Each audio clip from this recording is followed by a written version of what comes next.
Voilà, Bruno Darro, bonjour. Je me tourne vers vous. On a entendu effectivement l'équipe de campagne de Joe Biden appeler hier la directrice des services généraux de l'administration américaine à approuver cette transition officielle, ce qui n'est toujours pas le cas, hein, visiblement. Et oui, parce que alors cette directrice, elle a été nommée par Donald Trump en 2017. Alors, son argument, c'est de dire oui, bien sûr, tout à fait, dans le cadre d'une transition normale, il n'y aurait pas de souci. Mais là, comme le président sortant, en l'occurrence, ne reconnaît pas sa défaite, ça semble être son argument. Visiblement, on n'est pas encore dans le cadre d'une transition normale, ce qui fait que du coup, elle refuse pour l'instant de débloquer les fonds. C'est ce qu'on appelle, en gros, pour faire simple, les fonds de la transition, qui permettent au président élu, mais il est en fait très bien élu quand son adversaire reconnaît qu'il a gagné, vous voyez, ce qui lui permet de faire fonctionner aussi ses équipes d'ores et déjà, d'avoir une partie, certains bâtiments fédéraux mis à sa disposition pour préparer en gros sa présidence qui commence au lendemain de l'investiture le 20 janvier.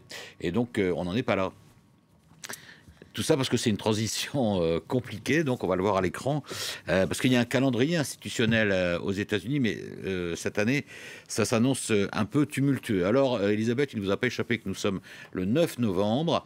Eh oui, les jours sont passés hein, depuis le vote, les jours sont effectivement. passés. Alors, d'ici au 8 décembre, parce que ça, c'est une première date, alors, il y a évidemment toujours deux scénarios. Donald Trump reconnaît sa défaite et il ne reconnaît pas sa défaite. S'il reconnaît sa défaite, eh bien là, on est dans un processus normal, c'est-à-dire que les gouverneurs vont pouvoir certifier les votes dans chaque État et le 8 décembre, envoyer ces votes au collège, au fameux collège électoral des 538 grands électeurs. S'il ne reconnaît pas sa défaite, eh ben c'est parce qu'il y a des recours judiciaires de l'équipe Trump dans plusieurs États. Donc, de toute façon, on va y arriver au 8 décembre.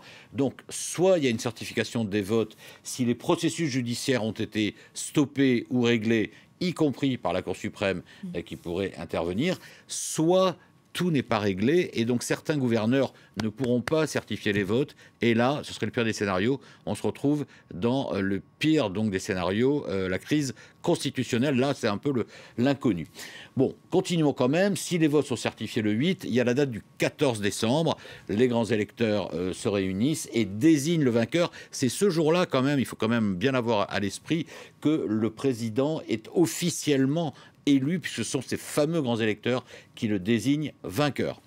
Début janvier, cette nomination doit être validée par le Sénat. En principe, c'est le 6 janvier. Mais qu'est-ce qui se passe cette année? Il y a encore 4 sénateurs qui n'ont pas été désignés, notamment les 2 sénateurs de Géorgie, à cause d'une loi qui est propre à la Géorgie, où il faut avoir 50% des suffrages exprimés. Ça n'a pas été le cas mardi dernier. Donc, il va y avoir une élection le 5 janvier. 5 janvier, 6 janvier, validation. Ça paraît compliqué, là aussi, une petite complication supplémentaire. Enfin bref, si tout quand même se déroule malgré tout, le 20 janvier, il y aura l'investiture du nouveau président, avec the big question, évidemment. Est-ce que Donald Trump acceptera d'y être présent ou continuera-t-il sa bouderie, à moins que la justice lui donne raison? Et ça fait beaucoup de temps, hein, ça fait plus de 2 mois hein, d'ici Ça fait à 2 mois et demi. l'investiture Ouais. du président américain. Et dans le camp Trump, on le voit bien, hein, on n'est absolument pas résolu à concéder la défaite. Donald Trump prévoit aujourd'hui une série de rassemblements destinés notamment à contester la victoire de Joe Biden. Oui, alors en fait, on va dire qu'il y a Donald Trump, il y a son clan rapproché, et puis après, il y a tous les élus républicains. Donald Trump, visiblement, lui, il est décidé à y aller. Effectivement, il va organiser des meetings de protestation. Son clan rapproché, notamment sa famille, est derrière lui, ses fils, sa femme. Il y a son gendre, Jared Kushner, qui lui serait peut-être bien quand même de reconnaître la défaite, mais c'est un peu le seul. Et puis après, il y a tous les élus républicains.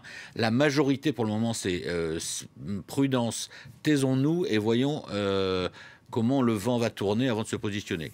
Il y a quelques personnalités qui ont pris la parole, mais ça, c'est des personnalités hostiles à Trump, comme Mitt Romney, par exemple, ou alors des personnalités qui n'ont plus rien à craindre de Donald Trump, comme quand même l'ancien président George W. Bush, qui a appelé Joe Biden, qui l'a félicité pour son élection, et au terme, a-t-il dit, d'une élection honnête et transparente. Ça s'appelle un tacle pour Donald Trump. Mais la grande majorité des élus républicains, c'est un vrai dilemme, parce que soit ils soutiennent Trump, et si les recours judiciaires n'aboutissent pas, ils auront l'air un peu, ils seront un peu dans l'embarras quand même, notamment vis-à-vis de leurs électeurs. D'autant qu'ils n'ont pas fait de mauvais résultats pendant cette élection. D'autant, voilà, après ils pensent à leur carrière aussi. Soit ils le lâchent, et si jamais les recours judiciaires fonctionnent, Alors là, le retour de manivelle va être sévère. Donc c'est un vrai dilemme. Il y a notamment le chef de file des Républicains au Sénat, Mitch McConnell, que pour le moment, on n'a pas trop entendu. On devrait en tout cas